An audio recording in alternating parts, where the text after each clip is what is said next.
World Population Day is an annual event observed on July 11 every year, which seeks to raise awareness of global population issues.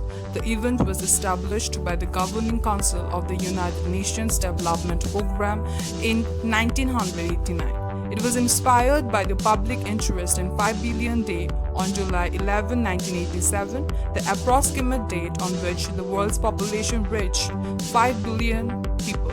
World Population Day aims to increase people's awareness on various population issues such as the importance of family planning, gender equality, poverty, maternal health, and human rights.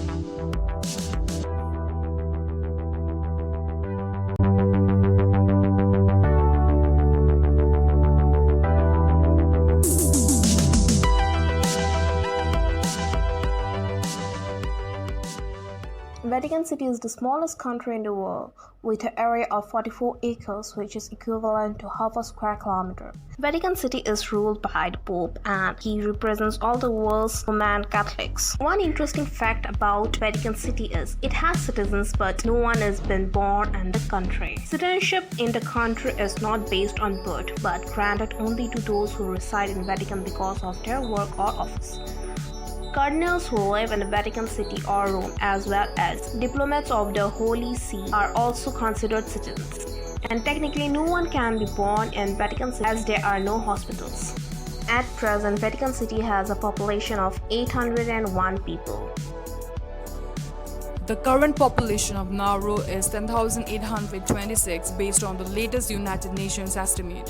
Nauru population is equivalent to only 0.00014% of the total world's population.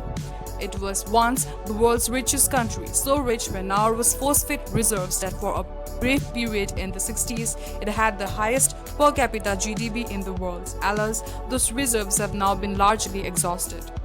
Nauru also maintains the third highest proportion of refugees per capita in the world. The explanation partially lies on the deterioration of the country's wealth over the last few decades.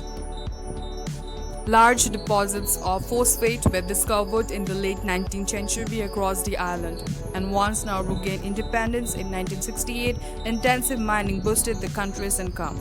Nauru seemed to experience what is called as the resource curse. While the country's specialization in phosphate mining originally provided wealth, Nauru experienced a drastic economic collapse when phosphate ran out in the early 1980s. Today, 50% of the households in Nauru live on an average of only $9,000 a year. As phosphate mining had such a destructive toll on the environment, 80% of the island has been labeled as wasteland and threatens the remaining resources. Many of you may not know about there is a country called Tuvalu. It has 11,792 residents up there. Did you ever think of sea level rising? No, of course not. You might not even have thought of it. But what if I tell you there is a country which is disappearing slowly because of the rise in the sea level, and maybe one day they won't even have a place to stay? Do you even know their houses are being shattered because of it? Maybe the day isn't far when there won't be this country in the world map. They are even the first people to see the sun rise first in the morning.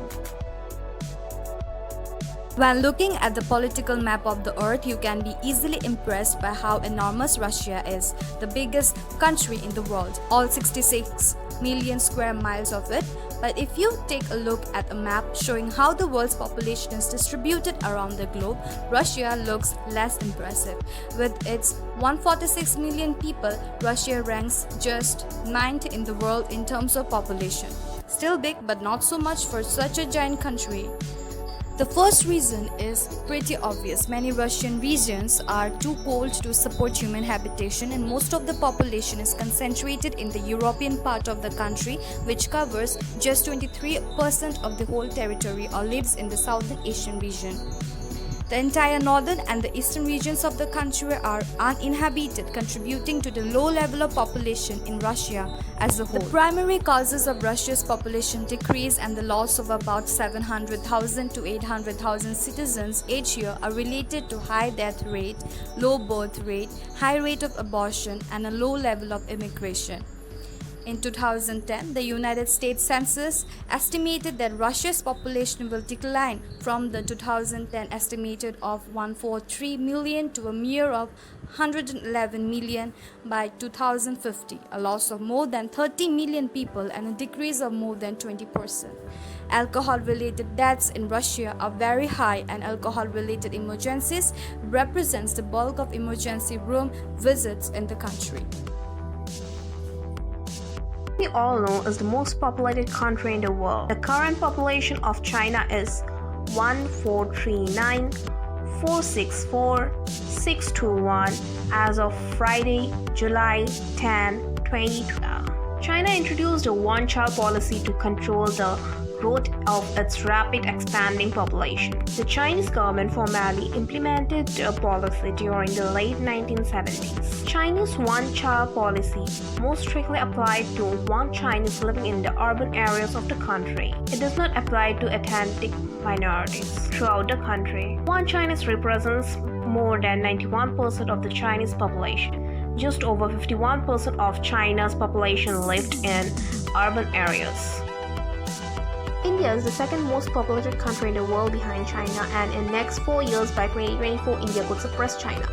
The high population is a problem about which the successive government have been aware of, and it's not like the steps aren't taken for it. To get an idea about how serious this problem is, we must know the fact that India has over 16% of the world's population, but its land is merely 2.4% of the land area of the whole world.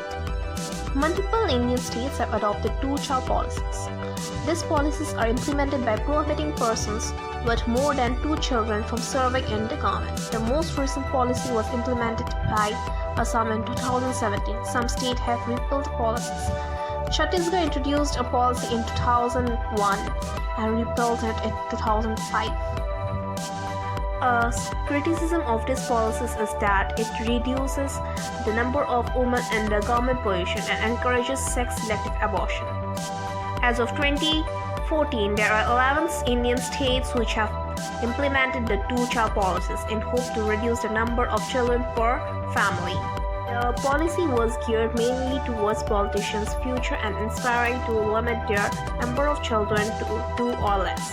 Those held politicians have stricter policies in hopes that they will set an example for the committee. If one were to exceed the limit of 2 children while employed, they would be terminated from the job. Non-political may also receive consequences to exceed the 2 children limit. The government begins to withhold healthcare, government rights, face jail and fees.